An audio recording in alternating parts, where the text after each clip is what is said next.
جو نگراں گورنمنٹ آئی بھی وہ بھی کوئی اچھی نہیں ہوگی. اور جیسے عمران خان صاحب کہتے ہیں، میں ایگری کرتا ہوں، انتخابات کبھی وقت پہ نہیں ہوں گے. حالانکہ آج ججمنٹ آیا ہے سپریم کورٹ کا، 25 صفحوں کا ججمنٹ ہے، جس میں انہوں نے الیکشن کمیشن کو واضح کر دیا کہ آپ کا کام کیا ہے اور آپ کا کام کیا نہیں ہے. آپ الیکشن کی ڈیٹ نہیں بڑھا سکتے. اب مصیبت یہ ہے کہ سپریم کورٹ آرڈر دے دیتا ہے، عمل درآمد نہیں ہوتا. سپریم کورٹ نے آرڈر دیا تھا 14 مئی کو الیکشن کراؤ پنجاب میں، عمل درآمد نہیں ہوا. اب سپریم کورٹ کے اوپر تو کوئی کورٹ ہے نہیں. ساری دنیا میں سپریم کورٹ سب سے سپیریئر اتھارٹی ہوتی ہے. جب اس کے حکم پہ عمل درآمد نہیں ہوگا تو ایسے فیصلوں کا کیا فائدہ.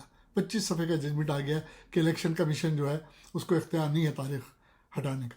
تو اب تاریخ اگر بڑھا دی تھی الیکشن کمشنر نے تو الیکشن کمشنر کو سیک کرو بھائی، اس کو نوٹس لو سپریم کورٹ میں، اس کو فائر کرو، اس کو نااہل کرو. اس کو کیوں نہیں نااہل کیا 25 صفحے کے ججمنٹ میں؟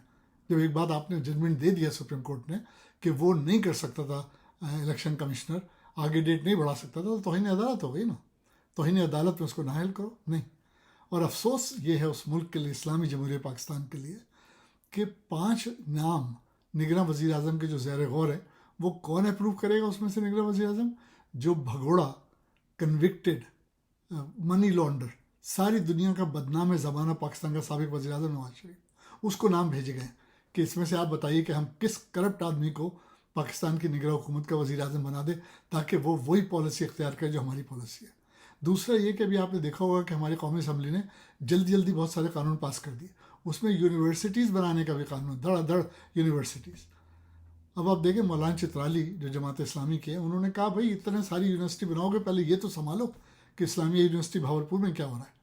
اور آپ یقین کریں یہ سب بچ جائیں گے اتنی کرپشن کے باوجود. لیکن ان لڑکیوں کی جو زندگی برباد ہو گئی، جن کے ویڈیوز بنا دیے. اور دیکھیے ابھی ایک آدمی ہے جس کو اللہ نے ہدایت دے دی ہے، وہ مریم نواز کے ساتھ کام کرتا تھا. اس نے ویڈیو ڈالی ہے، شاید آپ نے بھی دیکھی ہو، کہ اس نے کہا کہ مریم نواز گندی ترین عورت ہے پاکستان کی. اس کا کام یہ ہے کہ اس کی اور اس کی ٹیم بیوروکریٹس کو، ججز کو، اعلیٰ افسران کو، الیکشن کمیشن کے اعلیٰ افسران کو، سب کو رشوت دیتے. اور جو بڑا افسر رشوت لے لیتا ہے، جو جج رشوت لے لیتا ہے، جو فوجی رشوت لے لیتا ہے، پھر ان کی دعوت کرتے ہیں، وہاں ان کو شراب پلاتے ہیں، لڑکیاں سپلائی کرتے ہیں اور ان کی ویڈیو بناتے ہیں. اس کے بعد جب وہ ان کی مرضی کے مطابق فیصلہ نہیں کرتا تو اس کو کہتے ہیں کہ یہ تمہاری ویڈیو ہے، نہیں فیصلہ کرو گے تو ہم تمہاری ویڈیو چلا دیں گے. مجھے شک ہے کہ یہ جو دلاور ہے، یہ جج ہمایوں دلاور جو عمران خان کی جان کے پیچھے پڑا ہوا ہے، اس دلاور کا ابھی میں فیس بک پہ، میں نے کہا میں پہلے دیکھ کے بات کروں بجائے سنائی بات. میں اس کی فیس بک پہ گیا تھا. یقین کریں اس کا فیس بک پیج آپ بھی کریں، دلاور کے نام سے وہ فیس بک اس کا ہے. اس کا فیس بک لگتا ہی نہیں کہ کسی جج کا فیس بک ہے. بالکل سیریس نہیں ہے. عجیب قسم کی چیزیں اس نے پوسٹ کی ہوئی ہیں. اسی نے عمران خان کے خلاف بہت ساری چیزیں پوسٹ کی تھی جو بعد میں ڈیلیٹ ہو گئی.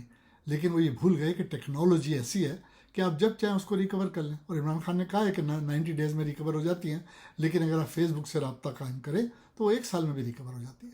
اس جج کے خلاف اپیل کی گئی کہ بھائی اس کو چینج کیا جائے. عمران خان نے کہا ہمیں کوئی اعتماد نہیں ہے، ہمیں اسلام آباد ہائی کورٹ کے چیف جسٹس پر بھی اعتماد نہیں. اس درخواست کا فیصلہ یہ آیا کہ نہیں، دلاور ہمایوں ہی سنے گا آپ کا کیس.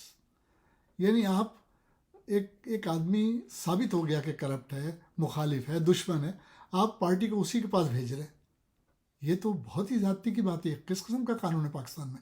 میں ابھی گوہر خان کو سن رہا تھا، عمران خان کے وکیل کو. انہوں نے کہا بھائی ہمیں تو امید ہی نہیں تھی کہ ہائی کورٹ یہ فیصلہ کرے گا کہ واپس اس کے پاس جاؤ. وہ تو چھوٹا جج ہے سیشن کورٹ کا. اب دیکھیں میں بار بار آپ کو ریمائنڈ کراتا ہوں، میں بھی جوڈیشری کا آدمی ہوں. میں 2 لاء اسکول میں گیا ہوں، 4 سال کام کیا جوڈیشری میں. جو کچھ آج کل ہو رہا ہے ہماری عدالتوں میں، یہ قطعی طور پہ پاکستان کے منشور کے مطابق نہیں ہے، جسٹس سسٹم کے اور جوڈیشری کے مطابق نہیں. یہ اندھیر نگری چوپٹ راج ہے. اب آپ دیکھ لیجیے گا کہ نگراں حکومت آئے گی، وہ کبھی بھی الیکشن نہیں کرائے گی 90 ڈیز میں. نگراں حکومت آئے گی، اس کو آلریڈی انہوں نے پاور دے دی ہے کہ وہ اپنی مدت ایکسٹینڈ کرے گی اور وہی کچھ کرے گی جو یہ شہباز شریف وغیرہ کر رہے تھے. بس آپ یہ سمجھ لیں کہ چور کا بھائی گرا کٹ، چور جا رہا ہے گرا کٹ آ رہا ہے. اللہ جانے اس ملک کا کیا ہوگا. بڑی دلی تکلیف ہوتی ہے. ایک اللہ کرے کہ ایک مائی جندہ اور پیدا ہو جائے اور وہ ان فوجیوں کو صحیح کر دے جو کرپشن پھیلا رہے. ابھی آپ دیکھیے گا انویسٹیگیشن ہو رہی ہے بھاولپور یونیورسٹی کا، اس میں کتنے بڑے بڑے نام آئیں گے، لیکن ان سے کچھ فائدہ نہیں. کیونکہ جہاں کی پاکستان کی عدلیہ مجبور ہو، جج رشوت خور ہوں، بیوروکریٹس کرپٹ ہوں، الیکشن کمشنر چوروں اچکوں کے حکم پہ چلتا ہو، اس حکومت میں کیا ہو سکتا ہے؟ آپ کیا امید کر سکتے ہیں؟ اب عمران خان صاحب کا اگر بیک گراؤنڈ آپ دیکھیں تو ان کے دادا ڈاکٹر، ان کے والد لندن کے پڑھے ہوئے، ساری بہنیں پڑھی لکھی، سرجن، بزنس وومن. اور اگر نواز شریف کو دیکھیں تو ان کی اماں ڈھول پیٹتی تھی، ان کے دادا گانے والیوں کی گلیوں میں جا کے پھول وول بیچا کرتے تھے. تو نسل کا بڑا فرق ہوتا ہے، خون کا بڑا فرق ہوتا ہے. خون تو ہم نہیں بدل سکتے، لیکن ہمیں کوشش کرنی چاہیے کہ اسلامی جمہوریہ پاکستان واقعی اسلامی جمہوریہ پاکستان بن جائے. اب تک کے لیے اتنا ہی.